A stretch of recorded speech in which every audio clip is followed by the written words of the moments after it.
അസ്സലാമു അലൈക്കും വറഹ്മത്തുള്ളാഹി വബറകാതുഹു. പ്രിയപ്പെട്ട അധ്യക്ഷൻ കരുവളം വാർഡ് മുസ്ലിം ലീഗിൻ്റെ പ്രസിഡന്റ് PC സഹാക്ക്, ഇവിടെ സ്വാഗത ഭാഷണം നടത്തിയ ജനറൽ സെക്രട്ടറി പ്രിയപ്പെട്ട അഷ്റഫ്, ഇന്നത്തെ ഈ പരിപാടിയിൽ സ്വീകരണങ്ങൾ ഏറ്റുവാങ്ങുന്ന മുനിസിപ്പൽ മുസ്ലിം ലീഗിൻ്റെ പുതുതായി തിരഞ്ഞെടുക്കപ്പെട്ട പ്രസിഡന്റ്, എൻ്റെ പ്രിയ സഹപ്രവർത്തകൻ MP ജാഫർ അടക്കമുള്ള മുനിസിപ്പൽ ലീഗിൻ്റെ ഭാരവാഹികൾ, ഇവിടെ ആദരിക്കപ്പെടുന്ന ഈ പടന്നക്കാട് മേഖലയിലെ മുസ്ലിം ലീഗ് പ്രസ്ഥാനത്തിൻ്റെ തേജസ്സാർന്ന ഭൂതകാലത്തിൻ്റെയും അഭിമാനപൂർണമായ വർത്തമാനകാലത്തിൻ്റെയും പ്രതിനിധികളായ ബഹുമാന്യരായ രക്ഷകർത്താക്കളായ സഹോദരങ്ങളെ, പ്രിയപ്പെട്ട സഹോദരന്മാരെ, സുഹൃത്തുക്കളെ, വളരെ വ്യത്യസ്തമായ ഒരു പരിപാടിയാണിത്. ഒന്ന്, പുതുതായി നഗരസഭ മുസ്ലിം ലീഗിനെ നയിക്കാൻ തെരഞ്ഞെടുക്കപ്പെട്ടിട്ടുള്ള ഭാരവാഹികൾക്ക് നൽകുന്ന സ്വീകരണമാണ്. അതോടൊപ്പം ഈ മേഖലയിൽ മുസ്ലിം ലീഗ് പ്രസ്ഥാനത്തെ നട്ട് നനച്ച് വളർത്തി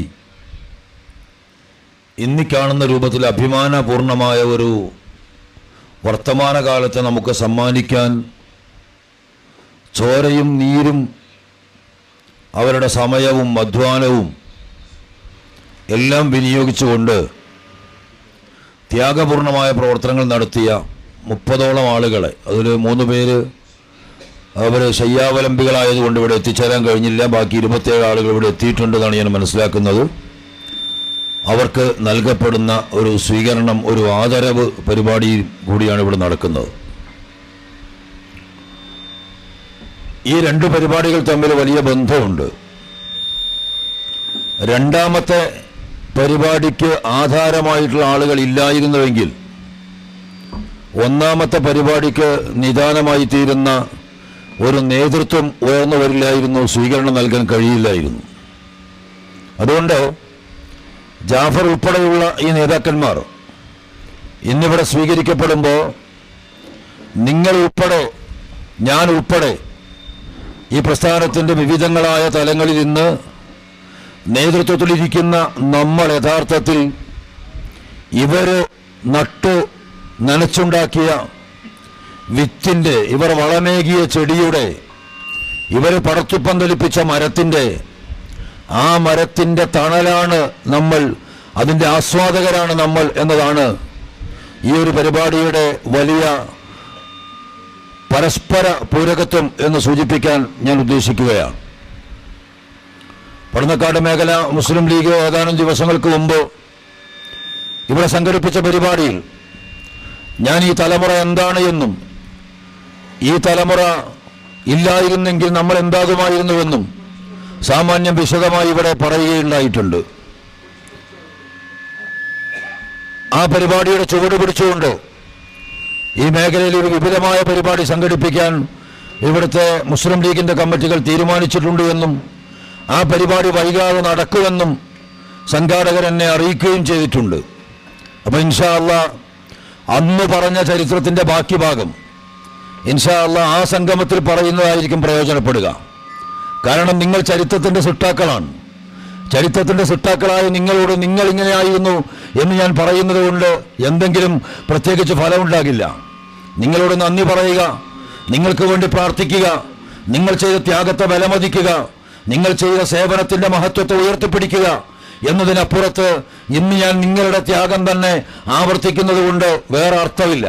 പക്ഷേ നിങ്ങളല്ലാത്ത ഒരു തലമുറയുള്ള ഒരു സദസ്സിൽ നിങ്ങളുടെ മക്കളും നിങ്ങളുടെ പേരമക്കളും നിങ്ങളുടെ ബന്ധുക്കളും കുടുംബാംഗങ്ങളും അടങ്ങുന്ന നമ്മുടെ പിന്മുറയുടെ ഒരു സദസ്സിൽ നിങ്ങൾ എന്തൊക്കെയാണ് ഈ പ്രസ്ഥാനത്തിന് വേണ്ടി ചെയ്തത്, എന്തൊക്കെയാണ് നിങ്ങൾ അനുഷ്ഠിച്ചിട്ടുള്ള ത്യാഗങ്ങളോ, എങ്ങനെയാണ് നിങ്ങൾ ഈ പ്രസ്ഥാനത്തെ വളർത്തിയെടുത്തിട്ടുള്ളത് എന്നൊരു പക്ഷേ ഞാനോ മറ്റു നേതാക്കന്മാരോ പറഞ്ഞു കൊടുക്കുന്നതിന് അർത്ഥമുണ്ട്. അതവർക്ക് പ്രചോദനമാകും. അതവർക്ക് ഭാവിയിൽ ഈ പ്രസ്ഥാനത്തിന്റെ പതാകയെ നെഞ്ഞോട് ചേർത്തു പിടിക്കാനുള്ള വലിയ ഒരു താല്പര്യം അവരിൽ ഉണർത്തും എന്ന് ഞാൻ കൃത്യമായി മനസ്സിലാക്കുന്നുണ്ട്. നിങ്ങൾക്കൊക്കെ അഭിമാനത്തോടെ ഇന്ന് സ്മരിക്കാൻ സാധിക്കും, നമുക്ക് ഒരു ഭൂതകാലം ഉണ്ടായിരുന്നു, നിങ്ങളുടെ കാലം. ആ നിങ്ങളുടെ കാലത്താണ് 1948 മദിരാശി ആക്ഷൻ കാലം, ഹൈദരാബാദ് ആക്ഷൻ കാലം എന്ന് ചരിത്രത്തിൽ അറിയപ്പെടുന്ന ആക്ഷൻ കാലം ഉണ്ടായത്. ഹൈദരാബാദിലെ നൈസാമും ആളുകളുമൊക്കെ ഇന്ത്യൻ യൂണിയനിൽ ലയിക്കാൻ മടിച്ചു വന്നപ്പോ ആ ഇന്ത്യൻ യൂണിയനിൽ ലയിക്കാൻ മടിച്ച ആ ഭരണകൂടത്തോട്, നൈസാമിന്റെ ഭരണകൂടത്തോടുള്ള എതിർപ്പിന്റെ പേരിൽ ഹൈദരാബാദ് ആക്ഷൻ നടപ്പിലാക്കിയ കാലം. ആ ഹൈദരാബാദ് ആക്ഷൻ നടപ്പിലാക്കിയ കാലത്ത് മുസ്ലിം സ്വത്വമുള്ള സകലതിനെയും വേട്ടയാടാൻ ഭരണകൂടം മത്സരിച്ചു നടന്ന കാലം. അന്ന് പാണക്കാട്ട് കൊടപ്പനക്കൽ ഭവനം, ഇന്നുള്ള കൊടപ്പനക്കൽ ഭവനം അന്ന് അതിന്റെ പഴയ പ്രതാപത്തോട് നിലകൊള്ളുമ്പോ ആ കൊടപ്പനക്കൽ ഭവനത്തിന്റെ മുറ്റത്തേക്കാണ് കേന്ദ്രമന്ത്രി കോഴിപ്പുറത്ത് മാധവ മേനോനും അദ്ദേഹത്തിന്റെ പരിവാരങ്ങളും എത്തിച്ചേരുന്നത്. അവരുടെ കൂടെ വണ്ടിയുണ്ട്, ആളുകളെ അറസ്റ്റ് ചെയ്ത് കൊണ്ടുപോകാനുള്ള വണ്ടിയുണ്ട്, സൈന്യത്തിന്റെ കയ്യിൽ തോക്കുണ്ട്, മറ്റായുധങ്ങളുണ്ട്. അതൊക്കെ കൊണ്ട് കടന്നു വന്നിട്ട് അന്ന് കോഴിപ്പുറത്ത് മാധവ മേനോൻ പാണക്കാട് PMSA പൂക്കോയതങ്ങളോട് പറയുന്നുണ്ട്, തങ്ങളെ നിങ്ങൾ മുസ്ലിം ലീഗിൽ നിന്ന് രാജിവെക്കണം. തങ്ങൾ പറഞ്ഞു, എനിക്ക് രാജിവെക്കാനാവില്ല, എങ്കിൽ തങ്ങളെ നിങ്ങൾ ഈ ജയിലിൽ പോകാൻ തയ്യാറാകണം. ലീഗിൽ നിന്ന് രാജിവെക്കാൻ നിങ്ങൾ സന്നദ്ധനല്ലെങ്കിൽ നിങ്ങളെ ജയിലിലേക്ക് കൊണ്ടുപോകാനാണ് ഞങ്ങൾ വന്നിരിക്കുന്നത് എന്ന് പറഞ്ഞപ്പോ പൂക്കോഴങ്ങൾ പറഞ്ഞൊരു മറുപടിയുണ്ട്, എന്റെ സമുദായത്തിന്റെ ആദർശ പ്രസ്ഥാനം, ആ പ്രസ്ഥാനത്തിൽ നിന്ന് ഞാൻ രാജിവെക്കാനാണ് നിങ്ങൾ പറയുന്നതെങ്കിൽ ഞാൻ രാജിവെക്കാൻ ഒരുക്കമല്ല. നിങ്ങൾ എന്നെ ജയിലിലേക്ക് കൊണ്ടുപോകുമെന്നാണ് നിങ്ങൾ പ്രഖ്യാപിക്കുന്നതെങ്കിൽ, നിങ്ങൾ എന്റെ കയ്യിൽ കയ്യാമം വെക്കുമെങ്കിൽ ആ കയ്യാമം എന്റെ സമുദായത്തിന് വേണ്ടി പൊരുതിയതിന്റെ പേരിൽ ആ സമുദായം എന്റെ കഴുത്തിലണിയിച്ച പൂമാലയായി ഞാൻ സ്വീകരിച്ചു കൊള്ളാം. നിങ്ങൾ എന്നെ കാത്തിരിക്കുന്നത് ജയിലറയാണെങ്കിൽ ആ ജയിലറ മണിയറയായി ഞാൻ സ്വീകരിച്ചു കൊള്ളാം എന്ന് പ്രഖ്യാപിച്ച് കോഴിപ്പുറത്ത് മാധവ മേനോനും സംഘവും കൊണ്ടുവന്ന പല്ലക്കിലേറി ജയിലിലേക്ക്, കോഴിക്കോട് സെൻട്രൽ ജയിലിലേക്ക് പാണക്കാട് പൂക്കോയതങ്ങൾ നടന്നുപോയ ഒരു കാലമുണ്ട് മുസ്ലിം ലീഗിന്റെ ചരിത്രത്തിൽ. ആ കാലത്തിന്റെ സാക്ഷികളാണ് നിങ്ങൾ. ആ കാലത്ത് ഈ ലീഗിന്റെ കൊടി ഉയർത്തിപ്പിടിച്ചവരാണ് നിങ്ങൾ. ആ കാലത്ത് ഈ കൊടി താഴ്ത്തു വെക്കാത്തവരാണ് നിങ്ങൾ. ആ കാലത്ത് ഈ കൊടിയേന്തിയാൽ ഉണ്ടാകാവുന്ന പ്രതിബന്ധങ്ങൾ എന്തൊക്കെയാണോ ആ പ്രതിബന്ധങ്ങളെല്ലാം തന്നെ ഏറ്റെടുക്കാൻ സന്നദ്ധരാണ് എന്ന് പ്രഖ്യാപിച്ചവരാണ് നിങ്ങൾ. ഇന്ന് ഞങ്ങൾ ഈ പ്രസ്ഥാനത്തിന്റെ നേതൃത്വത്തിലേക്ക് കടന്നു വരുമ്പോ ഇന്നും പാണക്കാട്ടെ കൊടപ്പനക്കൽ ഭവനം അവിടെ ഇരിക്കുന്നുണ്ട്. ആ കൊടപ്പനക്കൽ ഭവനത്തിൽ അന്ന് പൂക്കോയതങ്ങളായിരുന്നെങ്കിൽ ഇന്ന് മുനവ്വർ അലി ശിഹാബ് തങ്ങളാണ് അവിടെ താമസിക്കുന്നത്. ആ പൂക്കോയതങ്ങൾ നേരത്തെ ഇരുന്ന പഴയ മാളിയക്കൽ വീട്, ആ പഴയ മാളിയക്കൽ വീടിൽ ഇപ്പൊ താമസിക്കുന്നത് പാണക്കാട് സയ്യിദ് ബഷീർ അലി ശിഹാബ് തങ്ങളാണ്. ഈ കൊടപ്പനക്കൽ വീടിന്റെയും പഴയ മാളിയക്കൽ വീടിന്റെയും തൊട്ടപ്പുറത്ത് മറ്റൊരു വീട്ടിൽ ഇപ്പൊ താമസിക്കുന്ന സയ്യിദ് സാദിഖ് അലി ശിഹാബ് തങ്ങളാണ് ഇന്നത്തെ പാണക്കാട്ടെ വലിയ തങ്ങൾ. ആ പാണക്കാട്ടെ വലിയ തങ്ങളെ തേടി ഇന്ന് പാണക്കാട്ടേക്ക് എത്തിച്ചേരുന്നത് കേന്ദ്രം ഭരിക്കുന്ന പ്രസ്ഥാനത്തിന്റെ പ്രതിനിധികളാണ്, സംസ്ഥാനം ഭരിക്കുന്ന പ്രസ്ഥാനത്തിന്റെ പ്രതിനിധികളാണ്, പ്രതിപക്ഷത്തിരിക്കുന്ന പ്രസ്ഥാനത്തിന്റെ പ്രതിനിധികളാണ്, അന്യ സംസ്ഥാനങ്ങൾ ഭരിക്കുന്ന ഭരണകൂടത്തിന്റെ പ്രതിനിധികളാണ്. അവരാരും കടന്നു വരുന്നത് മുസ്ലിം ലീഗിൽ നിന്ന് രാജിവെക്കണം എന്നാവശ്യപ്പെടാനല്ല, മുസ്ലിം ലീഗ് പിരിച്ചുവിടണം എന്നാവശ്യപ്പെടാനല്ല, മറിച്ച് ഇന്ത്യ രാജ്യത്തിന്റെ അഭിമാനം, ഇന്ത്യ രാജ്യത്തിന്റെ യശസ്, ഇന്ത്യ നടത്തുന്ന തീവ്രവാദ വിരുദ്ധ പോരാട്ടങ്ങൾക്ക് ലോകത്തിന്റെ പിന്തുണ നേടിയെടുക്കാൻ ആ സംഘത്തിൽ മുസ്ലിം ലീഗിന്റെ പച്ചക്കൊടി പിടിച്ച E.T. മുഹമ്മദ് ബഷീർ വേണമെന്ന് പറയാൻ ഇന്ത്യ ഭരിക്കുന്ന ഭരണാധികാരികൾക്ക് പാണക്കാട്ട് വീട്ടിലേക്ക് ബന്ധപ്പെടേണ്ടി വരുന്ന ഒരു കാലത്താണ് ഞങ്ങൾ ഈ പതാക ഏറ്റെടുക്കുന്നതെങ്കിൽ ആ പതാക ഞങ്ങളുടെ കയ്യിൽ എത്തിച്ചവരാണ് നിങ്ങളെന്നതാണ് നിങ്ങളോട് ഞങ്ങൾക്കുള്ള നന്ദിയുടെ, ഞങ്ങൾക്കുള്ള കടപ്പാടിന്റെ, നിങ്ങളിൽ ഞങ്ങൾ പുലർത്തുന്ന അഭിമാനബോധത്തിന്റെ രത്നച്ചുരുക്കം എന്ന് സൂചിപ്പിക്കാൻ ഞാൻ ഉദ്ദേശിക്കുന്നു. ആ പാണക്കാട് ഭവനത്തിൽ ഇന്ന് ഈ ആളുകളൊക്കെ കടന്നു വരുമ്പോ ചിലർക്കെങ്കിലും സംശയമുണ്ട്, എന്താണ് പാണക്കാട് സയ്യിദന്മാരുടെ ഒരു പ്രത്യേക യോഗ്യത? ചിലരെങ്കിലും ചോദിക്കുന്നു, നമ്മുടെ സമുദായത്തിനകത്ത് നിന്ന് ചിലരെങ്കിലും ചോദിക്കുന്നു, എല്ലാ സയ്യിദന്മാരും സയ്യിദന്മാരല്ലേ? എല്ലാ സയ്യിദന്മാർക്കും ഒരുപോലെയല്ലേ പദവി? എന്താണ് പാണക്കാട് സയ്യിദന്മാരുടെ പദവി എന്ന് ചോദിക്കുന്ന ആരെങ്കിലും ചിലരെങ്കിലും ഈ സമുദായത്തിനകത്തിപ്പോ ഉയർന്നു വന്നിട്ടുണ്ട്. അവരുടെ പ്രശ്നം വേറെയാണ്. അവരാരോടോ വാങ്ങിയ അച്ചാരത്തിന് നന്ദി കാണിക്കുകയാണ്. ഈ സമുദായത്തിന്റെ ശത്രുക്കളോട് വാങ്ങിയ അച്ചാരത്തിന് ആണ് അവർ നന്ദി കാണിക്കുന്നത്. ആ അച്ചാരത്തിന് ഫലം കൊടുക്കാനാണ് അവർ ഈ ചോദ്യം ചോദിക്കുന്നത്. അവരറിയേണ്ട ഒരു വസ്തുതയുണ്ട്. അള്ളാഹുവിന്റെ പുണ്യപ്രവാചകൻ മുഹമ്മദ് റസൂലുള്ളാഹി സ്വല്ലല്ലാഹു അലൈഹി വസല്ലമയുടെ പിതൃ സഹോദരനായിരുന്ന അബ്ബാസ് റളിയല്ലാഹു അൻഹുവിന്റെ പുത്രനാണ് ഇബ്നു അബ്ബാസ് റളിയല്ലാഹു അൻഹു. ഇബ്നു അബ്ബാസ് റളിയല്ലാഹു അൻഹു എന്ന് പറയുന്നത് വിശുദ്ധ ഖുർആനിന്റെ ഏറ്റവും ശ്രേഷ്ഠനായ വ്യാഖ്യാതാവായിരുന്നു. അള്ളാഹുവിന്റെ പ്രവാചകന് വഹി ഇറങ്ങിയാൽ ആ വഹിയിന്റെ ആയത്ത് അള്ളാഹിന്റെ റസൂല് സ്വഹാബികൾക്ക് ഓതിക്കേൾപ്പിച്ചാൽ ആ ഓതിക്കേൾപ്പിച്ച ആയത്തിന്റെ തഫ്സീർ പറഞ്ഞു കൊടുക്കാൻ റസൂലുള്ള ചുമതലപ്പെടുത്തിയിരുന്നത് ഇബ്നു അബ്ബാസിനെയാണ്. റസൂലുള്ളാഹിക്ക് പറഞ്ഞു കൊടുക്കാൻ കഴിയാഞ്ഞിട്ടല്ല, മറിച്ച് വിശുദ്ധ ഖുർആൻ ഏറ്റവും നന്നായി വ്യാഖ്യാനിക്കാൻ കഴിയുക ഇബ്നു അബ്ബാസിനാണ് എന്ന് ആ സമൂഹത്തെ തെര്യപ്പെടുത്താനാണ് മഹാനായ ഇബ്നു അബ്ബാസിനെ അള്ളാഹുവിന്റെ റസൂൽ ഇതിന്റെ തഫ്സീർ പറഞ്ഞു കൊടുക്കാൻ ചുമതലപ്പെടുത്തിയത്. ആ ഇബ്നു അബ്ബാസ് റളിയല്ലാഹു അൻഹു ഒരു ദിവസം മദീന മസ്ജിദിൽ ഇഅ്തികാഫ് ഇരിക്കുന്നു. റമദാനിലെ അവസാന പത്തിലൊക്കെ നമ്മളിരിക്കുന്ന ഇഅ്തികാഫ് ഉണ്ടല്ലോ, പള്ളിയിൽ നിന്ന് പുറത്തു പോകാതെ പള്ളിയിൽ വെച്ച് ഭക്ഷണം കഴിച്ച്, പള്ളിയിൽ വെച്ച് അത്താഴം കഴിച്ച്, പള്ളിയിൽ വെച്ച് നോമ്പ് മുറിച്ച്, പ്രാഥമിക കാര്യങ്ങൾക്ക് വേണ്ടി മാത്രം പള്ളിയിൽ നിന്ന് പുറത്തു പോകുന്ന ആ ഇഅ്തികാഫ്. അങ്ങനെ ഒരു ഇഅ്തികാഫിൽ ഇബ്നു അബ്ബാസ് റളിയല്ലാഹു അൻഹു ഇരിക്കുമ്പോ ഇബ്നു അബ്ബാസിന്റെ ചെവിയിൽ വന്നിട്ട് ഏതോ ഒരു സഹോദരൻ എന്തോ മന്ത്രിക്കുന്നു. ഇബ്നു അബ്ബാസ് ആ ഇഅ്തികാഫിന്റെ മസ്ജിദിൽ നിന്ന് ഇറങ്ങി പുറത്തേക്ക് പോകുന്നു.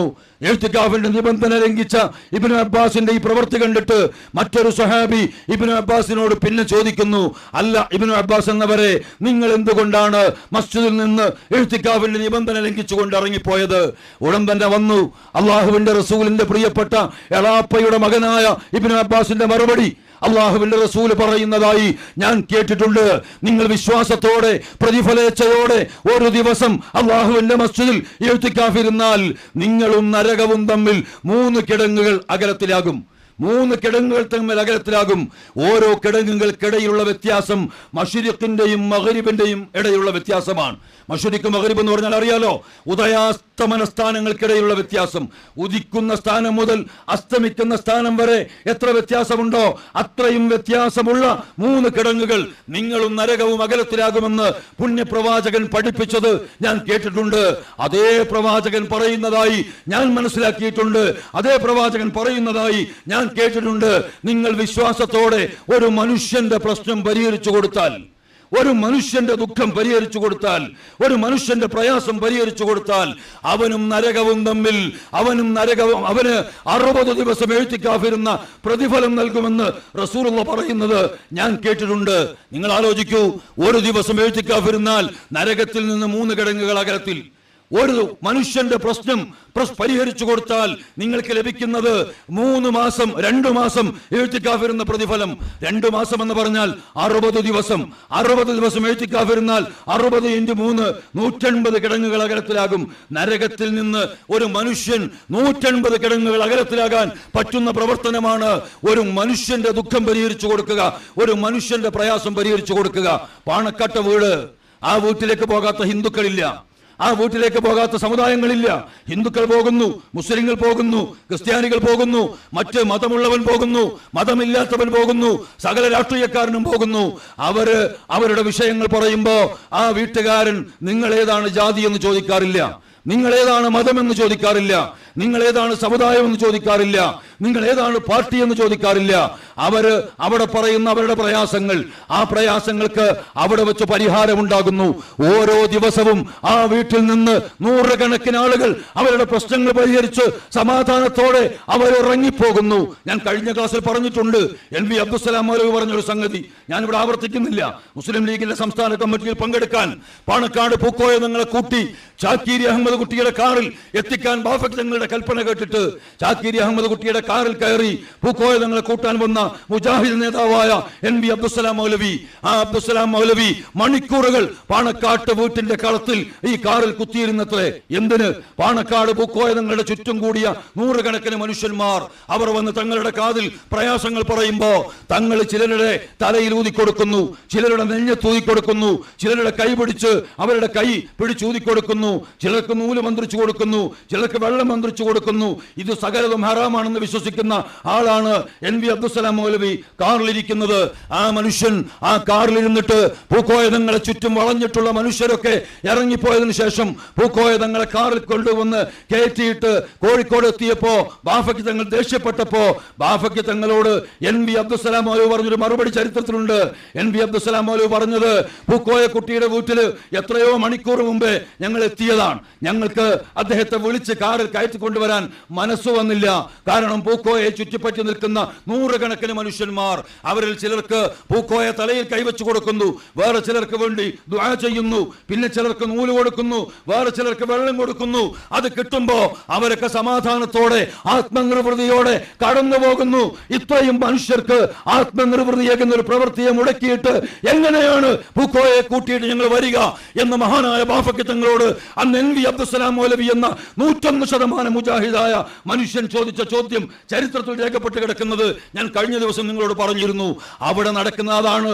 ഞാൻ ചോദിക്കട്ടെ, ലോകത്ത് സയ്യിദന്മാരുടെ കുടുംബം അനേകമുണ്ട്.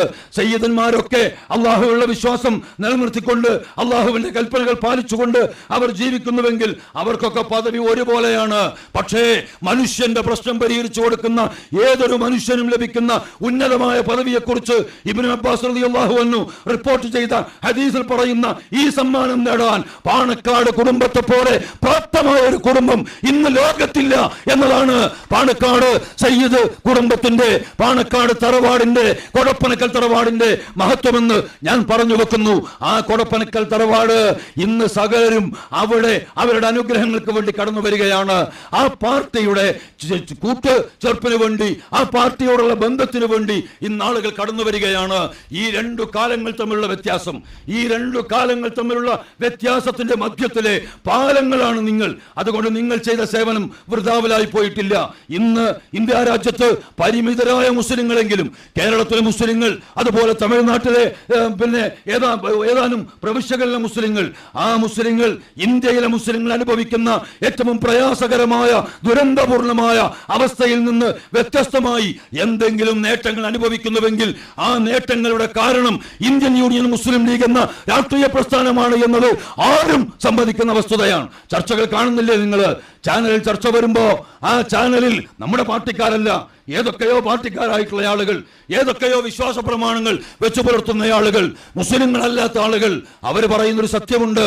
മുസ്ലിം ലീഗ് എന്ന് പറയുന്ന ഈ സമുദായ പാർട്ടി, ആ സമുദായ പാർട്ടിയാണ് ഈ കേരളത്തെയെങ്കിലും മുസ്ലിങ്ങളുടെ നവോത്ഥാനത്തിന്റെ കാരണമായി തീർന്നിട്ടുള്ളത്. ആ സമുദായ പാർട്ടിയാണ് കേരളത്തെയെങ്കിലും മുസ്ലിങ്ങളെ രാഷ്ട്രത്തിന്റെ മുഖ്യധാരയോട് ചേർത്ത് നിർത്തിയിട്ടുള്ളത് എന്ന് ഈ രാഷ്ട്രീയത്തെ നിരീക്ഷിക്കുന്ന ആളുകൾ വിളിച്ചു പറയുമ്പോൾ എന്റെ പ്രിയപ്പെട്ട സഹോദരന്മാരെ, ഒരു നിമിഷം നിങ്ങൾ ആലോചിക്കണം. ആരായിരുന്നു കേരളത്തിലെ മുസ്ലിങ്ങൾ? ആരായിരുന്നു കേരളത്തിലെ മുസ്ലിങ്ങൾ? എന്തായിരുന്നു കേരളത്തിന് പുറത്തുള്ള മുസ്ലിങ്ങൾ? ആ രണ്ട് മുസ്ലിങ്ങൾ തമ്മിലുള്ള വ്യത്യാസത്തെക്കുറിച്ച് നിങ്ങൾ അറിയണം. കേരളത്തിലെ മുസ്ലിങ്ങൾ ഒരിക്കലും ചരിത്രത്തിലെ അധികാരത്തിന്റെ ഭാഗമായിരുന്നിട്ടില്ല. സ്വാതന്ത്ര്യത്തിന് മുമ്പുള്ള മാലിക് ബിൻ ദീനാർ കേരളത്തിലേക്ക് കടന്നു വന്നത് മുതലുള്ള 1400 കൊല്ലങ്ങളുടെ ചരിത്രമെടുത്ത് പരിശോധിച്ചു നോക്കിയാൽ സ്വാതന്ത്ര്യം വരെ കേരളത്തിലെ മുസ്ലിങ്ങൾക്ക് 67 വരെ കേരളത്തിലെ മുസ്ലിങ്ങൾക്ക് അധികാരത്തിന്റെ ഒരു പങ്കാളിത്തവും ഇല്ല. നമ്മൾ എവിടെയായിരുന്നു? നമ്മൾ സ്വാതന്ത്ര്യ സമരത്തിന്റെ തീച്ചൂളയിലായിരുന്നു.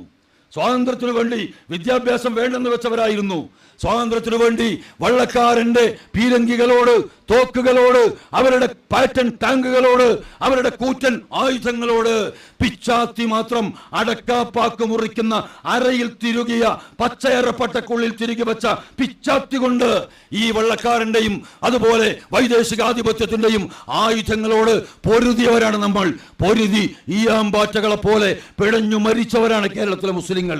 അതിന്റെ തുടർച്ചയായി കോളറ വന്നപ്പോ, അത് കഴിഞ്ഞ് തൂഫാൻ വന്നപ്പോ, ആ തൂഫാനിലും കോളറയിലും മരിച്ചു വീണ ആയിരക്കണക്കിന് 10,000-കണക്കിന് മനുഷ്യരുടെ മക്കളെ, അനാഥ മക്കളെ സംരക്ഷിക്കാൻ പോലും ആകാതെ നമ്മൾ കൈമലർത്തി നിൽക്കേണ്ട ഗതികേടിൽ അകപ്പെട്ടു പോയവരായിരുന്നു കേരളത്തിലെ മുസ്ലിങ്ങൾ.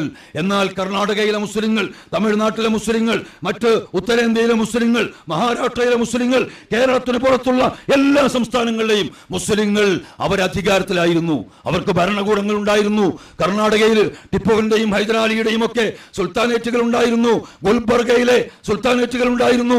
തമിഴ്നാട്ടില് ആർക്കോട് നവാബുമാരുടെ ഭരണ സംവിധാനം ഉണ്ടായിരുന്നു. ഹൈദരാബാദിൽ നൈസാമുമാർ ഭരണത്തിലായിരുന്നു. അതിനപ്പുറത്ത് മുഗളന്മാരും അടിമവംശവും ഖിൽജി വംശവും അതുപോലുള്ള നിരവധി വംശങ്ങൾ ഭരിച്ച 800-900 കൊല്ലത്തിന്റെ ചരിത്രമുണ്ടായിരുന്നു നമുക്ക്. അധികാരത്തോട് ചേർന്നു നിന്ന കേരളത്തിന് പുറത്തുള്ള മുസ്ലിങ്ങൾ, അധികാരത്തിന്റെ അരികു പറ്റാൻ പോലും അവസരമില്ലാത്ത കേരളത്തിലെ മുസ്ലിങ്ങൾ. 947 വരെ നമ്മുടെ അവസ്ഥ അതാണ്. 47 സ്വാതന്ത്ര്യം പ്രാപിച്ചു. ആ സ്വാതന്ത്ര്യം പ്രാപിച്ച് ഇന്ന് 2025 ആയിരിക്കുന്നു. 53-ഉം 25-ഉം 78 കൊല്ലം. ഈ 78 കൊല്ലത്തിന്റെ ചരിത്രത്തിൽ നമ്മളൊന്ന് നിരീക്ഷിക്കുമ്പോൾ എവിടെ നിൽക്കുന്നു തമിഴ്നാട്ടിലെ മുസ്ലിം? എവിടെ നിൽക്കുന്നു കർണാടകയിലെ മുസ്ലിം? എവിടെ നിൽക്കുന്നു യു പിയിലെ, ബീഹാറിലെ, രാജസ്ഥാനിലെ, പിന്നെ ഗുജറാത്തിലെ, എന്തിന് കശ്മീരിലെ പോലും മുസ്ലിം എവിടെ നിൽക്കുന്നു? 75-80% മുസ്ലിങ്ങൾ പാർക്കുന്ന സംസ്ഥാനമാണ് കശ്മീർ. ആ കശ്മീരിലെ പോലും മുസ്ലിങ്ങൾ എവിടെ നിൽക്കുന്നു? കേരളത്തിലെ മുസ്ലിങ്ങൾ എവിടെ നിൽക്കുന്നു? 1000 കൊല്ലം അധികാരത്തിൽ വാണ വലിയ വലിയ ചക്രവർത്തിമാരുടെ പേരമക്കൾ ഡൽഹിയിലും യു പിയിലും രാജസ്ഥാനിലും ഒക്കെ ജഡ്ക്കാവണ്ടി അല്ലെ, അങ്ങനെ പറയല്ലേ, ജഡ്ക്കാവണ്ടി അല്ലേ നിഫ? ജഡ്ക്കാവണ്ടി വലിക്കുമ്പോ 4-5 മനുഷ്യന്മാരെ ഇരുത്തിയിട്ട് കൈവണ്ടി വലിച്ചിട്ട് കൊണ്ടുപോയി അവരിൽ നിന്ന് കിട്ടുന്ന 5 രൂപ 10 രൂപ യാത്രാക്കൂലി കൊണ്ട് ജീവിക്കുന്ന കുടുംബങ്ങളായി അവർ ജീവിക്കുമ്പോ 33 കൊല്ലം കമ്മ്യൂണിസ്റ്റ് പാർട്ടി ഭരിച്ച ബംഗാൾ എന്ന് പറയുന്ന സംസ്ഥാനത്തെ ആസ്പദിച്ചുകൊണ്ട് ഡൊമിനിക്കസ് ലാപ്പിയർ എഴുതിയിട്ടുള്ള വിഖ്യാതമായൊരു നോവലുണ്ട്. ആ നോവലിന്റെ പേര് ദ സിറ്റി ഓഫ് ജോയ് എന്നാണ്. ദ സിറ്റി ഓഫ് ജോയ്, ആനന്ദത്തിന്റെ നഗരം കൽക്കത്തയാണ്. ഈ ബംഗാളിന്റെ തലസ്ഥാനമായ കൽക്കത്തയാണ്. ആ നോവലിന്റെ ഇതിവൃത്തം അവിടെയാണ് വിരിയുന്നത്. പറയുന്ന കഥ യശ്പാൻ എന്ന് പറയുന്ന ഒരു കൈവണ്ടിക്കാരനായ മുസ്ലിമിന്റെ കഥയാണ്. യശ്പാൻ എന്ന കൈവണ്ടി തൊഴിലാളിയായ മുസ്ലിം, ആ കൈവണ്ടി തൊഴിലാളിയായ മുസ്ലിം കൈവണ്ടി വലിച്ചു ജീവിച്ച് അവസാനം ആ മനുഷ്യന് കൈവണ്ടി വലിക്കാനാവാതെ ആ മനുഷ്യനും ആ മനുഷ്യന്റെ ഭാര്യയും അദ്ദേഹത്തിന്റെ 6-7 മക്കളും ആ മക്കളെ പുലർത്താനാകാതെ പ്രയാസപ്പെട്ടു നിൽക്കുന്ന യശ്പാൻ അവസാനം യശ്പാൻ എന്ത് ചെയ്യുന്നു? യശ്പാൻ തന്റെ മക്കൾക്ക് ഭക്ഷണം കൊടുക്കാൻ വഴിയില്ലാത്തത് കൊണ്ട് തന്റെ ചോര അല്പാൽപമായി വിൽക്കാൻ തുടങ്ങുന്നു. അല്പാൽപമായി ചോര വിൽക്കുന്നു. ആ ചോര വിറ്റ് കിട്ടിയ കാശ് കൊണ്ട് ഭാര്യക്കും മക്കൾക്കും അത്യാവശ്യം ഭക്ഷണങ്ങൾ എത്തിച്ചു കൊടുക്കുന്നു. ചോര വറ്റി, ഇനി നിങ്ങളുടെ ശരീരത്തിൽ നിന്ന് എടുക്കാൻ ചോരയില്ല, ഇനി നിങ്ങൾക്ക് ചോര എടുത്തത് കാശ് തരാനാവില്ല എന്ന് ഈ ചോര സ്വീകരിക്കുന്ന ബ്ലഡ് ബാങ്കുകളിലെ ഉത്തരവാദപ്പെട്ട ആളുകൾ പറഞ്ഞപ്പോ യശ്പാൻ തന്റെ എല്ല് കച്ചവടമാക്കുന്നു, തന്റെ കിഡ്നി എടുക്കുന്നു, തന്റെ അവയവങ്ങൾ ആന്തരികമായി തനിക്ക് ഒന്ന് പോയാലും ജീവിക്കാൻ കഴിയുന്ന അവയവങ്ങൾ ഓരോന്നായി വിൽക്കുന്നു. അവസാനം യശ്പാൻ തന്റെ എല്ല് കച്ചവടമാക്കുന്നു. എല്ല് കച്ചവടമാക്കിയിട്ട് കിട്ടിയ കാശ് അത് അവസാനത്തെ കാശാണ്. ഇനി യശ്പാന് തന്റെ ജീവിതത്തിൽ ഏതെങ്കിലും വിധത്തിൽ ഒരു സമ്പാദ്യം നേടാനുള്ള മാർഗമില്ല. ആ അവസാനത്തെ കാശ് വാങ്ങിയിട്ട് തന്റെ ഭാര്യയോടും മക്കളോടും അവർക്ക് എന്താണ് ഇന്ന് ഏറ്റവും ആഗ്രഹമുള്ളത് എന്ന് ചോദിച്ചിട്ടാണ് എല്ല് വിൽക്കാൻ വേണ്ടി അതിന്റെ ആ കച്ചവടക്കാരുടെ അടുത്തേക്ക് യശ്പാൻ വരുന്നത്. അവരാഗ്രഹം പ്രകടിപ്പിച്ച വസ്തുക്കൾ വാങ്ങി സ്നേഹപൂർവ്വം ആ ഭാര്യക്കും മക്കൾക്കും കൊണ്ടുപോയി കൊടുത്തിട്ട് ആ ഭാര്യയും മക്കളും ഇതൊക്കെ തിന്നുന്നത് കണ്ട് സന്തോഷിച്ച് തിരിച്ചു വന്ന് എല്ല് കൊടുക്കുന്നു. ആ എല്ല് കൊടുക്കുന്നതോടെ യശ്പാന്റെ ജീവിതം അവസാനിക്കുന്നു. യശ്പാൻ മരിക്കുമ്പോ യശ്പാന്റെ ഭാര്യ 7-മത്തെയോ 8-മത്തെയോ കുട്ടി ഗർഭം ചുമന്നിരിക്കുന്നു. ഈ ഗർഭം ചുമന്ന ഭാര്യ, ഭർത്താവ് മരിച്ചുപോയി, മക്കളെ പുലർത്താൻ മറ്റു മാർഗമില്ല. അവസാനം ഈ ഗർഭിണി ആ ഗർഭാവസ്ഥയിൽ ചോര വിൽക്കാൻ തുടങ്ങി. ചോര വിറ്റ് അവസാനം ചോര ഇനിയെടുക്കാൻ പറ്റില്ല എന്ന് വന്നപ്പോ ആ പെണ്ണ് ചോദിച്ചു, എന്റെ ഗർഭത്തിൽ കിടക്കുന്ന ഭ്രൂണത്തിന് വില കിട്ടുമോ? എന്റെ ഗർഭത്തിൽ കിടക്കുന്ന ഭ്രൂണത്തിന് തന്റെ 6 മക്കൾക്ക് അല്ലെങ്കിൽ 7 മക്കൾക്ക് ഈ സൂര്യന്റെ ഉദയത്തിന്റെ രശ്മികൾ കണ്ട് ആസ്വദിക്കാൻ അവസരമുണ്ടായിട്ടുണ്ട്. ഈ ഭൂമിയുടെ ചന്തം കണ്ട് ആനന്ദിക്കാൻ അവസരമുണ്ടായിട്ടുണ്ട്. ഈ ഭൂമിയിലെ പൂക്കളും ലതാദികളും കണ്ട് ആസ്വദിക്കാൻ അവസരമുണ്ടായിട്ടുണ്ട്. എന്നാൽ എന്റെ ഈ വയറ്റിൽ കിടക്കുന്ന കുഞ്ഞുങ്ങൾക്ക് ഈ ഭൂമി കാണാൻ അവസരമുണ്ടായി, കുഞ്ഞിന് ഭൂമി കാണാൻ അവസരമുണ്ടായിട്ടില്ല. ആ കുഞ്ഞ് നേരെ സ്വർഗത്തിലേക്ക് പോയിക്കോട്ടെ. എനിക്ക് ഈ കുഞ്ഞിനെ വിറ്റാൽ ഈ ജീവിച്ചു നിൽക്കുന്ന എന്റെ മക്കൾക്ക് ഇത്തിരി അന്നം കൊടുക്കാൻ എന്തെങ്കിലും വക കിട്ടുമോ? അവർ പറഞ്ഞു, ഭ്രൂണത്തിന് വില തരാം. ഭ്രൂണത്തിന് അത് കൊടുക്കാൻ ഏൽപ്പിച്ച ദിവസം ഇതേപോലെ എക്സ്പാൻ ചെയ്തതുപോലെ തന്റെ മക്കൾക്ക് ആവശ്യമുള്ള വിഭവങ്ങൾ കൊടുത്ത് അവരെ സന്തോഷിപ്പിച്ച് ഈ ഭ്രൂണം ഓപ്പറേറ്റ് ചെയ്യാൻ ക്ലിനിക് എന്ന് വിളിക്കുന്ന, ഭ്രൂണം ഓപ്പറേറ്റ് ചെയ്തെടുക്കുന്ന, യാതൊരു സർജിക്കൽ ഉപകരണങ്ങളും ഇല്ലാത്ത, എന്തെങ്കിലും മെഡിക്കലായി വിവരമില്ലാത്ത ഒരു സംഘത്തിന്റെ, കച്ചവട സംഘത്തിന്റെ കൈകളിലേക്ക് എക്സ്പാന്റെ പത്നി എത്തിച്ചേരുന്നു. അവിടെ വെച്ച് അവരുടെ ഉദരം കീറുന്നു ഭ്രൂണം പുറത്തെടുക്കാൻ. ആ ഉദരം കീറുന്നതിനിടയിൽ ഈ പെണ്ണ് മരിച്ചു പോകുന്നു. ബംഗാൾ കമ്മ്യൂണിസ്റ്റ് പാർട്ടി ഇന്ന് കേരളത്തിലെ മുസ്ലിങ്ങളെ വേട്ടയാടാൻ, കേരളത്തിലെ മുസ്ലിങ്ങളെ വലവീശി പിടിക്കാൻ, നിങ്ങളുടെ രക്ഷകർ ഞങ്ങളാണെന്ന് പറഞ്ഞ് നമ്മുടെ വോട്ടുകൾ തട്ടിയെടുക്കാൻ ചെങ്കൊടി പിടിച്ചു നടക്കുന്ന കമ്മ്യൂണിസ്റ്റ് പാർട്ടി ഉണ്ടല്ലോ. ആ കമ്മ്യൂണിസ്റ്റ് പാർട്ടി 35 കൊല്ലം ഭരിച്ച ബംഗാളിന്റെ മണ്ണിൽ ഒരു കമ്മ്യൂണിസ്റ്റ് പ്രസ്ഥാനം, ഒരു ജനാധിപത്യ രാജ്യം ഭരിച്ചാൽ എന്തു നേട്ടമുണ്ടാകുമെന്ന് പഠിക്കാനാണ് ഡൊമിനിക് ലാപ്പിയർ ഈ നോവൽ എഴുതുന്നത്. ആരാണ് ഡൊമിനിക് ലാപ്പിയർ? ഈ ഡൊമിനിക് ലാപ്പിയറും ലാരി കോളിൻസും കൂടിയാണ് ഫ്രീഡം അറ്റ് മിഡ്നൈറ്റ്, സ്വാതന്ത്ര്യം അർദ്ധരാത്രിയിൽ എന്ന ഈ ലോക ചരിത്രത്തിലെ ക്ലാസിക് ആയിട്ടുള്ള ചരിത്ര പുസ്തകം എഴുതിയ ചരിത്രകാരന്മാരിൽ ഒരാളാണ് ഈ ഡൊമിനിക് ലാപ്പിയർ. ആ ഡൊമിനിക് ലാപ്പിയർ ഈ പുസ്തകത്തിലൂടെ നിരീക്ഷിക്കുന്നത് ഒരു കമ്മ്യൂണിസ്റ്റ് ഭരണം ഒരു ജനാധിപത്യ രാജ്യത്തുണ്ടായാൽ എന്ത് നേട്ടമുണ്ടാകുമെന്നാണ്. അതിനുവേണ്ടി എഴുതിയ ആ നോവലിലെ ഈ കഥാപാത്രമുണ്ടല്ലോ, ആ കഥാപാത്രം ആ ഓപ്പറേഷനിടയിൽ മരിച്ചു പോകുന്നു. അതോടുകൂടി ആ കുഞ്ഞുങ്ങൾ അനാഥരായി തീരുന്നു. ഞാൻ പറയുന്നത് ഇത് ബംഗാളിന്റെ കഥയാണ്. ഇത് ബംഗാളിന്റെ കഥയാണ്. ഇന്ത്യയിലെ ഓരോ സംസ്ഥാനങ്ങളുടെയും കഥ. ഞാനിപ്പോ വരുമ്പോ, ഞാൻ റഷീദും വരുമ്പോ ഗുജറാത്തിലെ നമ്മുടെ ഈ അടുത്തിറങ്ങിയ സിനിമയുണ്ടല്ലോ, എന്താണ് സിനിമയുടെ പേര്? എമ്പുരാൻ അല്ലേ? എമ്പുരാൻ സിനിമക്കെതിരായി വന്ന വിമർശനത്തെ ഗണ്ണിച്ചുകൊണ്ട് ഒരു പത്രലേഖിക പറയുന്ന ഡയലോഗുകൾ കേട്ടിട്ടാണ് ഞാൻ റഷീദും ഒക്കെ ഇപ്പോ എന്റെ ഫോണിൽ നിന്ന് വരുന്നത്. ആലോചിച്ച് നോക്കണം. 2000 മനുഷ്യരെ കൊന്നൊടുക്കിയ ബിൽക്കീസ് ബാനുവിനെ നൂറുകണക്കിന് ആളുകൾ പട്ടാപ്പകൽ നടുറോട്ടിലിട്ട് മാറി മാറി ബലാത്കാരം ചെയ്ത, മറ്റൊരു ഗർഭിണിയായ പെണ്ണിനെ അവളെ ബലാത്കാരം ചെയ്ത് അവളുടെ കുഞ്ഞിനെ തൃശൂലത്തിൽ കുത്തി പുറത്തെടുത്ത് അവളെയും കുഞ്ഞിനെയും കത്തിച്ചു കളഞ്ഞ പ്രവൃത്തിയെ കുറിച്ച് അതിന് നേതൃത്വം കൊടുത്തവനോട് ചോദിച്ചപ്പോ ഞാൻ ആനന്ദ നൃത്തമാടുന്നു, ഞാൻ അഭിമാനിക്കുന്നു. കാരണം മുസ്ലിങ്ങൾക്ക് അവരെ ചുടാൻ പാടില്ല, അവർക്ക് തീയപ്പേടിയാണ്, അതുകൊണ്ട് അവരെ ചുട്ടരിച്ചതിൽ ഞാൻ ആനന്ദം കൊള്ളുന്നു എന്ന് പറഞ്ഞ ഹിരൺ പാണ്ഡ്യയുടെ അതുപോലുള്ള ആളുകളുടെ ഒക്കെ കഥകൾ, ആ കഥകളൊക്കെ ഈ രാജ്യത്ത് നടന്നത് ഇന്ത്യയിലെ സംസ്ഥാനത്താണ്. 7%, 8% മുസ്ലിങ്ങളുണ്ട് ഗുജറാത്തില്. 8% മുസ്ലിങ്ങളുണ്ട് ഗുജറാത്തില്. യുപിയില് 14-15% മുസ്ലിങ്ങളുണ്ട്. ബംഗാളിൽ 24% മുസ്ലിങ്ങളുണ്ട്. കേരളത്തിൽ 25% മുസ്ലിങ്ങൾ മാത്രമേ ഉള്ളൂ. 25% മുസ്ലിങ്ങൾ മാത്രമുള്ള ഈ കേരളത്തിന്റെ മണ്ണ്, ഈ പച്ചപ്പുണ്ടായെങ്കിൽ, അവിടെയെല്ലാം ഈ പച്ചപ്പ് നിഷേധിക്കപ്പെട്ടുവെങ്കിൽ ഒരൊറ്റ കാരണം മാത്രമേ ഉള്ളൂ. അവർക്ക് ഇന്ത്യൻ യൂണിയൻ മുസ്ലിം ലീഗിനെ പ്രാപിക്കാൻ കഴിഞ്ഞില്ല. അവർക്ക് മുസ്ലിം ലീഗിന്റെ പച്ചക്കൊടി ഏറ്റെടുക്കാൻ കഴിഞ്ഞില്ല. നമുക്ക് കേരളത്തിലെ മുസ്ലിങ്ങൾക്ക് മുസ്ലിം ലീഗിന്റെ പച്ചക്കൊടി ഏറ്റെടുക്കാൻ വേണ്ടി കഴിഞ്ഞു. ആ പച്ചക്കൊടി ഏറ്റെടുത്തതിന്റെ നേട്ടം ഇന്ന് നമ്മൾ അനുഭവിക്കുന്നു. ആ നേട്ടത്തെ ഇല്ലാതാക്കാൻ ഒരു ഭാഗത്ത് സംഘികൾ ശ്രമിക്കുന്നു, മറ്റൊരു ഭാഗത്ത് കമ്മ്യൂണിസ്റ്റുകൾ മുസ്ലിങ്ങൾക്കകത്ത് തന്നെ ചില അഞ്ചാം പത്തികളെ, മുസ്ലിങ്ങൾക്കകത്ത് കൂലി കിട്ടിയാൽ എന്തും ചെയ്യാൻ മടിക്കാത്ത ചില ഒറ്റുകാരന്മാരെ ചരിത്രത്തിലെന്നും മിർസാദിഖുമാരുണ്ടായിട്ടുണ്ട്, ചരിത്രത്തിലെന്നും മിർഖാസിമുമാരുണ്ടായിട്ടുണ്ട്. അതുപോലെ പുതിയ മിർസാദിഖുമാരും മിർഖാസിമുമാരും ഈ പച്ചപ്പലയും ഇല്ലാതാക്കാൻ ശ്രമിച്ചുകൊണ്ടിരിക്കുമ്പോ, പ്രിയപ്പെട്ടവരെ, നിങ്ങൾ ചെയ്ത ത്യാഗത്തെ നിലനിർത്താൻ, ആ ത്യാഗത്തെ പിൻതലമുറക്ക് സമ്മാനിക്കാനുള്ള ഉത്തരവാദിത്വമാണ് കാഞ്ഞങ്ങാട് നഗരസഭയിലെങ്കിലും തെരഞ്ഞെടുക്കപ്പെട്ട മുസ്ലിം ലീഗിന്റെ പുതിയ നേതൃത്വത്തിന് മേൽ ഏൽപ്പിക്കപ്പെട്ടിരിക്കുന്നത്. നിയോജക മണ്ഡലത്തിൽ എന്നെപ്പോലുള്ള ആളുകളുടെ കൈകളിൽ ഏൽപ്പിക്കപ്പെട്ടിരിക്കുന്നത്. അതിനുമേലെയുള്ള നേതാക്കന്മാരെ ഏൽപ്പിക്കപ്പെട്ടിരിക്കുന്നത്. എന്നിട്ട് പരത്തി പറയുന്നില്ല. ഇവരോട് എനിക്ക് ഒന്നേ പറയാനുള്ളൂ.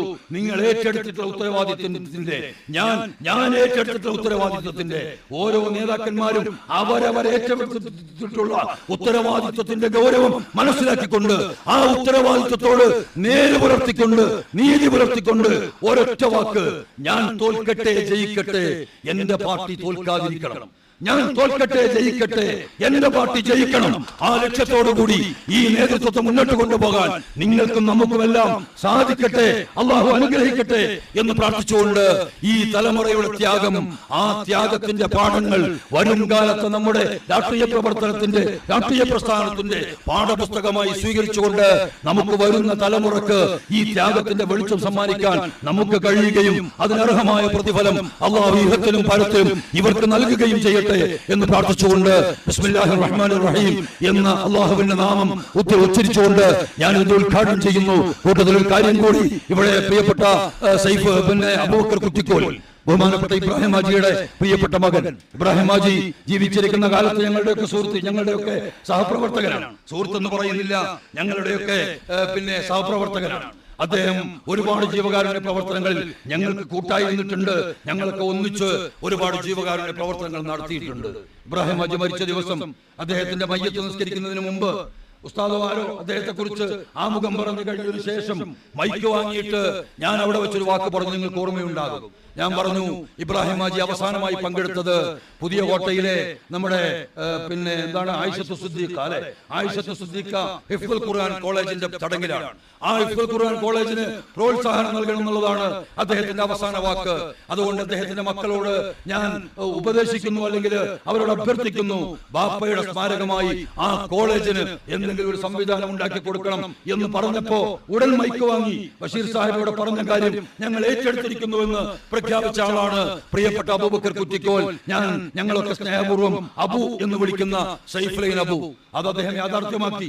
പടന്നക്കാട് ജമാഅത്തിന് വിശാലമായ ഒരു കോൺഫറൻസ് ഹാൾ അല്ലെ ബാപ്പയുടെ സ്മാരകമായി അദ്ദേഹം പണിതു തന്നു. മതരംഗത്ത്, സാമൂഹിക രംഗത്ത്, സാംസ്കാരിക രംഗത്ത്, രാഷ്ട്രീയ രംഗത്ത് KMCCക്ക് UAE സംബന്ധിച്ചിടത്തോളം ഏറ്റവും ബലമേകുന്ന ഒരു കണ്ണികൾ ഒരാളാണ് അബൂബക്കർ എന്നത് UAE KMCCയുമായി ബന്ധപ്പെട്ടവർക്ക് അറിയാം. ഞാനിപ്പോ ഖത്തറിൽ പോയപ്പോ അദ്ദേഹത്തിന്റെ സഹോദരന്മാർ ഷെരീഫിനെയും അതുപോലെ സമദനെയും കണ്ടു. അവരെനിക്ക് വലിയ സ്വീകരണങ്ങൾക്ക് ഏർപ്പാടാക്കി. ഞാൻ തന്നെ ഞെട്ടിപ്പോയി. ഞാനവിടെ പോകുമ്പോഴേക്ക് എന്റെ ഫോട്ടോ ഒക്കെ TV-യിലൊക്കെ ആക്കി വെച്ച് വമ്പിച്ച സ്വീകരണങ്ങൾക്ക് ഏർപ്പാടാക്കി, വീഡിയോ ഒക്കെ എടുക്കാൻ ആളെയൊക്കെ ആക്കി വെച്ച് ഒരു ഇന്ത്യൻ പ്രസിഡന്റ് വന്നപ്പോൾ സ്വീകരിക്കുന്ന പോലെയൊക്കെയാണ് അവരെനിക്ക് അവിടെ സ്വീകരണം ഏർപ്പാടാക്കിയത്. ഞാൻ അവരോട് പറഞ്ഞു, ബാപ്പ അറിയപ്പെട്ടത് ബാപ്പക്കുണ്ടായിരുന്ന തോട്ടത്തിന്റെ പേരിലല്ല, അബൂബക്കർ അറിയപ്പെട്ടത് അബൂബക്കർ നേടിയ സമ്പാദ്യത്തിന്റെ പേരിലല്ല. ബാപ്പക്ക് അള്ളാഹു നൽകിയ അനുഗ്രഹങ്ങൾ സമൂഹവുമായി പങ്കുവച്ചു. അബൂബക്കറിന് അള്ളാഹു നൽകിയ അനുഗ്രഹങ്ങൾ സമൂഹവുമായി പങ്കുവെക്കുന്നു. നിങ്ങളും പങ്കുവെക്കുന്നുണ്ട് എന്ന് എനിക്കറിയാം. പക്ഷേ ഏതെങ്കിലും ഒരു പ്രസ്ഥാനത്തോട് ചേർന്ന് നിന്നുകൊണ്ട് ആ പ്രസ്ഥാനത്തിന്റെ ബലത്തിന്റെ ചിറകിന്റെ കീഴിൽ നിങ്ങൾ നിൽക്കുമ്പോഴാണ് നിങ്ങൾ ചെയ്യുന്ന സേവനങ്ങൾ സമൂഹം അറിയുകയും നിങ്ങൾക്ക് പ്രാർത്ഥനകൾ കൂടെ കൂടെ കിട്ടിക്കൊണ്ടിരിക്കുകയും ചെയ്യുക. അതുകൊണ്ട് നിങ്ങൾ കൂടി ആ പാത അബൂബക്കറിന്റെയും ബാപ്പയുടെയും പാതയിലേക്ക് വരണം എന്നവരോട് അഭ്യർത്ഥിക്കുകയും അവർ ഇൻഷാ അല്ലാഹ് ഞങ്ങളാകും വിധം അത് ചെയ്യാമെന്ന് എനിക്ക് വാക്ക് തരികയും ചെയ്തതും ഞാനിവിടെ ഓർക്കുകയാണ്. അല്ലാഹു റബ്ബുൽ ഇസ്സത്ത് നിങ്ങളുടെ ഈ പ്രവർത്തനം ബന്ധപ്പെട്ടപ്പോ നിങ്ങളോട് സഹകരിച്ചു. അതുപോലെ നമ്മുടെ സ്പിന്നീസ് മുഹമ്മദ് കുഞ്ഞി സഹകരിച്ചു. അവർക്കെല്ലാം അല്ലാഹു അർഹമായ പ്രതിഫലം നൽകട്ടെ. ഈ രൂപത്തിലുള്ള നല്ല പ്രവർത്തനങ്ങളോട് സഹകരിക്കാൻ എല്ലാവർക്കും അല്ലാഹു തൗഫീഖ് നൽകട്ടെ എന്ന് പ്രാർത്ഥിച്ചുകൊണ്ട് ഒരിക്കൽ കൂടി ഈ പരിപാടി സംഘടിപ്പിച്ച കരുവളം ശാഖ മുസ്ലിം ലീഗ് കമ്മിറ്റിയെ അഭിവാദ്യം ചെയ്യുകയും കഴിഞ്ഞ ദിവസം തെരഞ്ഞെടുക്കപ്പെട്ട ഞാനായിരുന്നു റിട്ടേണിംഗ് ഓഫീസർ, എന്റെ നേതൃത്വത്തിലാണ് ഈ കമ്മിറ്റി അന്ന് അവിടെ വന്നത്. പ്രിയപ്പെട്ട ജാഫർ പ്രസിഡന്റ്, ഷംസുദ്ദീൻ ആവിയിൽ അദ്ദേഹത്തിന്റെ ബന്ധത്തിൽ ഒരു കല്യാണമോ മറ്റോ ആയതുകൊണ്ട് 2 ദിവസം കമ്മിറ്റിയോട് ലീവ് ചോദിച്ചിരുന്നതാണ് ഞാൻ മനസ്സിലാക്കുന്നത്. അദ്ദേഹത്തിന് വരാൻ കഴിഞ്ഞില്ല. സെക്രട്ടറി ഖജാൻജി ബഹുമാനപ്പെട്ട MK റഷീദിന് നമുക്കറിയാം, MK കുഞ്ഞബ്ദുൽ ഹാജിയുടെ പ്രിയപ്പെട്ട പുത്രൻ. MK കുഞ്ഞബ്ദുൽ ഹാജി മരിച്ച ദിവസമാണ് ഇന്നലെയോ ഇന്നോ അല്ലെ ഇന്നലെ അദ്ദേഹത്തിന്റെ പള്ളിയിൽ അതുമായി ബന്ധപ്പെട്ട് ചടങ്ങുകളൊക്കെ നടന്നിട്ടുണ്ട്. ഇന്ന് വീട്ടില് ചെറിയ ചടങ്ങ് റഷീദിന്റെ കുടുംബങ്ങൾ മാത്രമായി നടക്കുന്നുണ്ട്. ഇപ്പോ MK കുഞ്ഞബ്ദുൽ ഹാജിയെ സംബന്ധിച്ചിടത്തോളം ഈ പറഞ്ഞ ചരിത്രത്തിലെ, നമ്മൾ പറഞ്ഞ ഭൂതകാലത്തിന്റെ ചരിത്രത്തിലെ 57-ലാണ് വിമോചന സമരം നടക്കുന്നത്. ആ വിമോചന സമരത്തിൽ പങ്കെടുത്തിട്ടുള്ള 3 ആളുകൾ കാഞ്ഞങ്ങാട് നഗരസഭക്കാരാണ്. ഒന്ന് MK കുഞ്ഞബ്ദുൽ ഹാജിയാണ്, മറ്റൊന്ന് KK കുഞ്ഞബ്ദുള്ള സാഹിബാണ്, മൂന്നാമത്തേത് PK അബ്ദുള്ള സാഹിബാണ്. PK അബ്ദുള്ള സാഹിബ് എന്ന് പറഞ്ഞാൽ കാഞ്ഞങ്ങാട്ട് ബാബ നഗറിലെ PK സുബൈർ എന്നൊക്കെ പറയുന്ന അവന്റെ ബാപ്പയാണ് PK അബ്ദുള്ള സാഹിബ്. അവിടെ പഞ്ചായത്ത് മെമ്പറായിരുന്നു അദ്ദേഹം. KK കുഞ്ഞബ്ദുള്ള സാഹിബ് ആറങ്ങാടി ഭാഗത്തെ പഞ്ചായത്ത് മെമ്പറായിരുന്നു, മുനിസിപ്പാലിറ്റിയിലല്ല പഞ്ചായത്തുള്ളപ്പോ അല്ലെ. കാഞ്ഞങ്ങാട് പഞ്ചായത്തിൽ മെമ്പറായിരുന്നു. KM കുഞ്ഞാമുച്ചൊക്കെ വൈസ് പ്രസിഡന്റ് ആയിരുന്ന കാഞ്ഞങ്ങാട് പഞ്ചായത്തിൽ ഈ KK കുഞ്ഞബ്ദുള്ള സാഹിബ് മെമ്പറായിരുന്നു. ആ കൂട്ടത്തില് ഒരു മെമ്പർ സ്ഥാനത്തിന്റെയും പിറകെ പോകാതെ പാർട്ടിയുടെ സ്ഥാനങ്ങൾ വഹിച്ചിട്ടുള്ള, ബാങ്കിലൊക്കെ ഡയറക്ടർ ആയിട്ടുണ്ട്. പക്ഷേ അദ്ദേഹം നഗരസഭയിലോ പഞ്ചായത്തിലോ മത്സരിക്കാൻ അദ്ദേഹം തയ്യാറായിരുന്നെങ്കിൽ MKക്ക് അന്ന് എവിടെയും മത്സരിക്കാനുള്ള സ്വാധീനവും ശക്തിയും ഉണ്ടായിരുന്നു. അങ്ങനെ ഈ പാർട്ടിയെ ധീരമായി നയിച്ചിട്ടുള്ള മുനിസിപ്പൽ ലീഗിന്റെ പ്രസിഡന്റായിരിക്കുമ്പോഴും ഇപ്പോഴും അദ്ദേഹം ജില്ലയിൽ തന്നെ അറിയപ്പെടുന്ന ഒരു മുസ്ലിം ലീഗിൻ്റെ നേതാവായി ശോഭിച്ചിട്ടുള്ള MK കുഞ്ഞബ്ദുള്ള ഹാജി, അദ്ദേഹത്തിന് അള്ളാഹു മഗ്ഫിറത്തും മർഹമത്തും നൽകട്ടെ. KK അബ്ദുള്ള സാഹിബിന് മഗ്ഫിറത്തും മർഹമത്തും നൽകട്ടെ. PK അബ്ദുള്ള സാഹിബിന് മഗ്ഫിറത്തും മർഹമത്തും നൽകട്ടെ. KK കുഞ്ഞാമു സാഹിബിനും ഷാനവാസിനും CSCക്കും ഇവിടെ മരിച്ചു പോയിട്ടുള്ള ഒരുപാട് ആളുകൾ, നമ്മുടെ പിന്നെ അസീസ്റ്റ KK കുഞ്ഞാമുച്ചാൻ്റെ തന്നെ മകൻ LT അസീസ്റ്റ ഉൾപ്പെടെ ഒരുപാട് ആളുകളുണ്ട് ഇവിടെ. ഞാൻ കഴിഞ്ഞ ദിവസം കുറേ ആളുകളൊക്കെ ഇവിടെ അനുസ്മരിച്ചിരുന്നു. CH മുഹമ്മദ് അങ്ങനെ ഒരുപാട് ആളുകളുണ്ട്. അവർക്കെല്ലാം തന്നെ അള്ളാഹു മഗ്ഫിറത്തും മർഹമത്തും നൽകി അനുഗ്രഹിക്കട്ടെ എന്ന് പ്രാർത്ഥിക്കുന്നു. റഷീദാണ് ഖജാൻജി. ബാക്കി സഹഭാരവാഹികൾ ഇവിടെ വന്നിട്ടുള്ളത് ഇപ്പോൾ ഇസ്ലാം കരീമും അതുപോലെ കാസിമും പിന്നെ നിങ്ങളുടെ തന്നെ വാർഡുകാരനായ അഷ്റഫും ഒക്കെയാണ്. വരാൻ കഴിഞ്ഞിട്ടില്ലാത്ത ആളുകളുണ്ട്. അവർക്കും എല്ലാം തന്നെ അള്ളാഹു ഈ മുനിസിപ്പൽ മുസ്ലിം ലീഗിനെ ഉജ്ജ്വലമായി നേതൃത്വം കൊടുക്കാനും നമുക്ക് കഴിഞ്ഞ 2 തവണകളിൽ നഷ്ടപ്പെട്ടു പോയ നഗരസഭയുടെ അധികാരം വീണ്ടെടുത്ത് മുസ്ലിം ലീഗ് പ്രസ്ഥാനത്തിൻ്റെ ഒരു ചെയർമാൻ ഈ കാഞ്ഞങ്ങാട് നഗരസഭയിൽ ഒരിക്കൽ കൂടി സ്ഥാപനകാലത്ത് ശംസുച്ച ഇരുന്നത് മുതൽ ശംസുച്ചയിൽ നിന്ന് പിന്നെ PV അബ്ദുറഹ്മാൻ ഹാജിയിലേക്ക്, PV അബ്ദുറഹ്മാൻ ഹാജിയിൽ നിന്ന് ഖാലിദിലേക്ക്, ഖാലിദിൽ നിന്ന് ഹസീനയിലേക്ക് കൈമാറ്റം ചെയ്യപ്പെട്ട് പിന്നെ നമുക്ക് നഷ്ടപ്പെട്ടു പോയ ആ ചെയർമാൻ പദവിയിൽ കാഞ്ഞങ്ങാട് നഗരസഭയിലെ മുസ്ലിം ലീഗ് പാർട്ടിയിൽ നിന്ന് ജയിച്ചു വരുന്ന പാണക്കാട് സയ്യിദ് സാദിഖ് അലി ശിഹാബ് തങ്ങൾ പ്രഖ്യാപിക്കുന്ന ഒരു നായകൻ കാഞ്ഞങ്ങാട് നഗരസഭയുടെ ചെയർമാനായി വരുന്ന ഒരു സുവർണകാലത്ത് സൃഷ്ടിക്കാൻ ഇവർക്ക് അല്ലാഹു തൗഫീഖ് നൽകട്ടെ. അതിനവർക്ക് സാധിക്കട്ടെ. അത് ലക്ഷ്യമാക്കിക്കൊണ്ട് ഞാൻ നേരത്തെ പറഞ്ഞതുപോലെ ഒരിക്കൽ കൂടി ഞാൻ തോറ്റാലും ശരി എൻ്റെ പാർട്ടി ജയിക്കണം, ഞാൻ ജയിക്കട്ടെ, ഞാൻ തോൽക്കട്ടെ, എൻ്റെ പാർട്ടി ഒരിക്കലും തോൽക്കരുത് എന്ന നിയത്തോടു കൂടി മുന്നോട്ട് പോകാൻ അവർക്കും നമുക്കുമെല്ലാം അല്ലാഹു തൗഫീഖ് നൽകട്ടെ എന്ന് പ്രാർത്ഥിച്ചുകൊണ്ട് ഞാൻ എൻ്റെ വാക്കുകൾ ഉപസംഹരിക്കുന്നു. നീണ്ടുപോയി എങ്കിൽ ക്ഷമിക്കണമെന്ന് അപേക്ഷിക്കുന്നു. നീണ്ടിട്ടുണ്ടാവില്ല എന്ന് പ്രതീക്ഷിക്കുന്നു. അസ്സലാമു അലൈക്കും.